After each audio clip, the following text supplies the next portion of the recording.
এই মুহূর্তে হাতে থাকা সর্বশেষ আপডেট বাংলা সংবাদে আপনাকে স্বাগত। প্রথমেই জানিয়ে দিচ্ছি সংবাদ শিরোনাম। রাজধানীতে আওয়ামী লীগের ঝটিকা মিছিল। আরো থাকছে মার্চ ফর ইন্ডিয়ান মুসলিম আয়োজনের আহ্বান। ভারতে মুসলিম নির্যাতনের বিরুদ্ধে ব্যাপক ক্ষোভ বাড়ছে বাংলাদেশে। আরো জানিয়ে দিব সংস্কার ও হাসিনার বিচারের আগে কোনো নির্বাচন নয়। এরপর থাকছে পশ্চিমবঙ্গে সহিংসতা, বাংলাদেশের বক্তব্য নিয়ে ভারতের বিবৃতি। আরো থাকছে যুবলীগ নেতা গ্রেপ্তার। এবং সর্বশেষ জানিয়ে দিব প্রবাসীদের সমস্যা সবার আগে সমাধান করতে হবে বলছে পররাষ্ট্র উপদেষ্টা। তবে এই নিউজের গুরুত্ব হচ্ছে রাজধানীতে আওয়ামী লীগের ঝটিকা মিছিল। আওয়ামী লীগ একের পর এক মিছিল নিয়ে ঢাকা রাজপথে নেমেছে। এতে সরকার নিশ্চুপ হয়ে আছে, আর হাসিনা বলছে তোমরা দলবদ্ধ হয়ে রাজপথে নেমে পড়ো। নেতাকর্মীরা একের পর এক রাজপথে নেমে পড়েছে এবং এই সরকার আর বিএনপিকে দেখিয়ে দিচ্ছে ক্ষমতা নিয়ে দেশে আসবে হাসিনা, নাকি এই সরকার থেকে দেশে এনে বিচার করবে। শুনছিলেন সংবাদ শিরোনাম, এখন বিস্তারিত। রাজধানীতে আওয়ামী লীগের ঝটিকা মিছিল। আওয়ামী লীগের নেতাকর্মীরা রাজধানী ঢাকায় ফের মিছিল করেছেন। রাজধানীর উত্তরায় ঢাকা 18 সংসদীয় এলাকায় আজ শুক্রবার মিছিল করেন তারা। জানা যায় আওয়ামী লীগ ও তার অঙ্গ সংগঠনের নেতাকর্মীরা মিছিলে উপস্থিত ছিলেন। এ সময় তাদের বিভিন্ন স্লোগান দিতে দেখা যায়। তারা বলছে, তুমি কে আমি কে, বাঙালি বাঙালি, তোমার আমার ঠাঁই নেই, পদ্মা মেঘনা যমুনা, শেখ হাসিনা আসবে বাংলাদেশ হাসবে, শেখ হাসিনার ভয় নেই, রাজপথ ছাড়ি নেই, শেখ হাসিনা সরকার বারবার দরকার প্রভৃতি স্লোগান দিতে থাকে।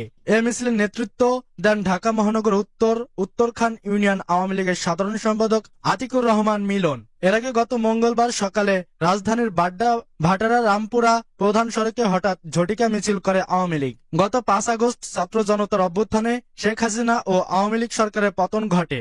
এরপর থেকে বিভিন্ন সময় ঝটিকা মিছিল করছেন আওয়ামী লীগের নেতাকর্মীরা। মার্চ ফর ইন্ডিয়ান মুসলিম আয়োজনের আহ্বান। ভারতে মুসলিম নির্যাতনের বিরুদ্ধে ব্যাপক ক্ষোভ বাড়ছে বাংলাদেশে। ভারতে মুসলিমদের নিরাপত্তা পাওয়ার ন্যূনতম অধিকারও কেড়ে নেওয়া হচ্ছে।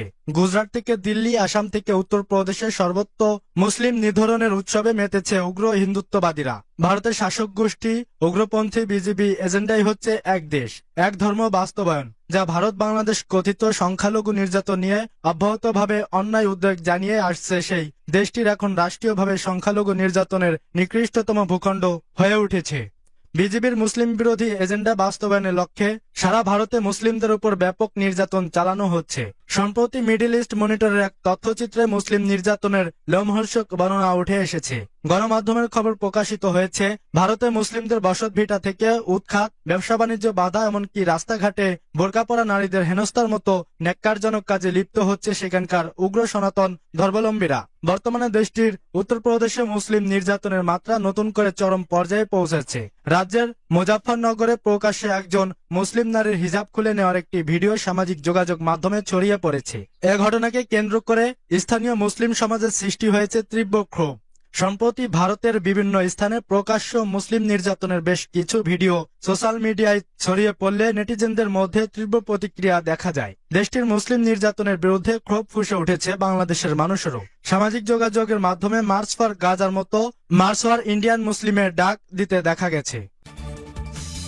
সংস্কার ও হাসিনার বিচারের আগে কোনো নির্বাচন নয়। বাংলাদেশ জামায়াতে ইসলামের সেক্রেটারি জেনারেল মিয়া গোলাম পরোয়ার বলেছেন, পর্যাপ্ত সংস্কার এবং শেখ হাসিনা ও আওয়ামী লীগের বিচার সম্পন্ন করে জাতীয় নির্বাচন দিলে আমরা সেই নির্বাচনে অংশ নিতে প্রস্তুত।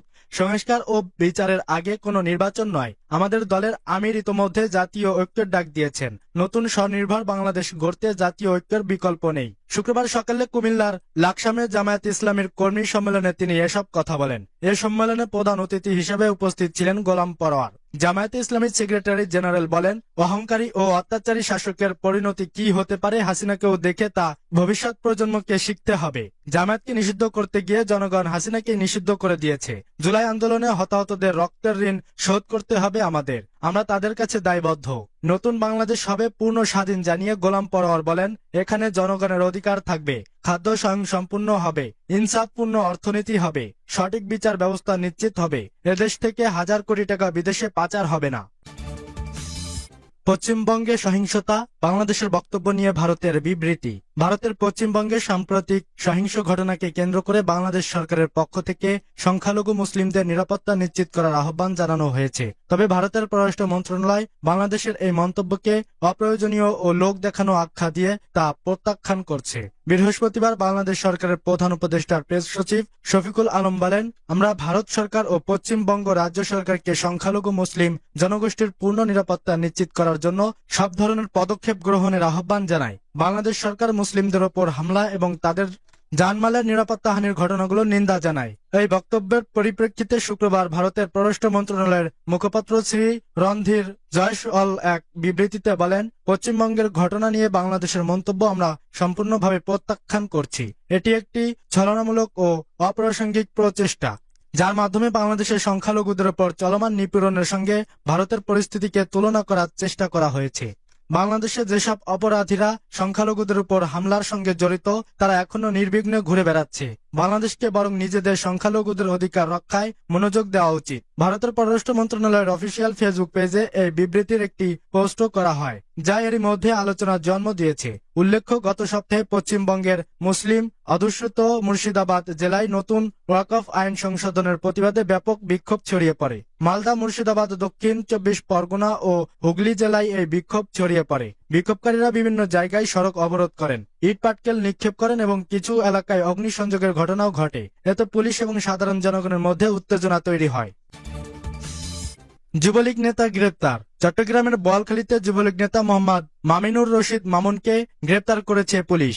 বৃহস্পতিবার দিবাগত রাত 1:30টার দিকে উপজেলার জ্যেষ্ঠপুরা গোলক কানন বাজার থেকে তাকে গ্রেপ্তার করা হয়। মামুন শ্রীপুর খরণদ্বীপ ইউনিয়নের 8 নম্বর ওয়ার্ডের জ্যেষ্ঠপুরা গ্রামের বাসিন্দা ও ইউনিয়ন যুবলীগের সহ সভাপতি। বোয়ালখালী থানার ওসি গোলাম সরোয়ার বলেন, মামুন বৈষম্য বিরোধী ছাত্র আন্দোলনে ছাত্রদের উপর হামলার আসামি। শুক্রবার তাকে আদালতে পাঠানো হয়েছে।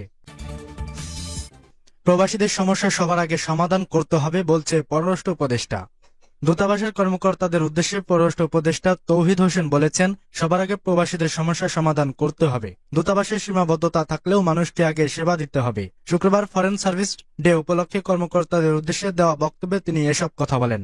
তৌহিদ হোসেন বলেন, কর্মীদের বিদেশ পাঠানোর ক্ষেত্রে আমাদের দেশ থেকেই 80% সমস্যা তৈরি হয়। এই সমস্যাগুলো পরবর্তীতে দূতাবাসকে সামলাতে হয়। সুতরাং প্রশিক্ষণ ও শিক্ষা দিয়ে বিদেশে কর্মী পাঠানো গেলে প্রবাসীদের সমস্যা কম হবে, পাশাপাশি মিশনগুলোর উপর চাপও কমবে। রেমিটেন্স বিষয়ে পররাষ্ট্র উপদেষ্টা বলেন, 1980-এর দশকে রপ্তানি ছিল $1 বিলিয়ন, বর্তমানে সেটা $60 বিলিয়ন, যেখানে কিছুটা হলেও দূতাবাসের ভূমিকা আছে। এছাড়া সীমাবদ্ধতা সত্ত্বে 1 কোটি প্রবাসী দেশে রেমিটেন্স পাঠান। তৌহিদ হোসেন আরো বলেন, রোহিঙ্গা প্রত্যাবাসন আরকান আর্মি বড় ধরনের সমস্যার জায়গা। বাংলাদেশ না পারছে তাদের সঙ্গে সরাসরি আলোচনা করতে, না পারছে তাদের এড়িয়ে যেতে। পররাষ্ট্র উপদেষ্টা আরো বলেছেন, মুক্তিযোদ্ধা বৈশ্বিক জনমত সৃষ্টিতে ফরেন সার্ভিসের কর্মকর্তারা কলকাতা থেকে কাজ শুরু করছিলেন। 1971 সালের 18 এপ্রিল তখন 65 জন কর্মকর্তা কর্মচারী নিয়ে কলকাতায় ডেপুটি হাই কমিশন গঠন করেন।